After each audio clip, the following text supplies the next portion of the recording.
నీ చుట్టూ ఉన్నటువంటి నీ బంధువులు కావచ్చు, స్నేహితులు కావచ్చు, కొన్ని సందర్భాల్లో తోబుట్టువులు కావచ్చు.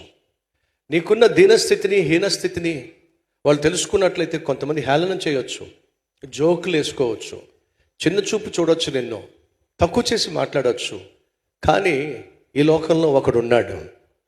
నీకున్న స్థితి ఏమిటో, పరిస్థితి ఏమిటో, దుస్థితి ఏమిటో తిన్నగా వెళ్ళి ఆయనకు చెప్పావనుకో, ఆయన అర్థం చేసుకున్నట్టుగా ఈ లోకంలో నిన్నెవ్వరూ అర్థం చేసుకోలేరు.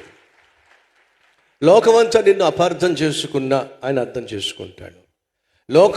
లోకమంతా నిన్ను హేళన చేసినా, చిన్న చూపు చూసినా, నిన్ను కించపరిచి మాట్లాడినా ఆయన మాత్రం ఏ రోజు కూడా నిన్ను కించపరచడు, అపార్థం చేసుకోడు, హేళనగా మాట్లాడడు. కృంగిపోయినా, కృషించిపోతున్నా నిన్ను కేవలం లేవనెత్తే ప్రయత్నం చేస్తాడు. నిన్ను చూసి హేళన చేసిన వారి మధ్యే నీ తల ఎత్తుకునే విధంగా చేస్తాడు. ఆయన పేరు ప్రభు అయిన యేసుక్రీస్తు.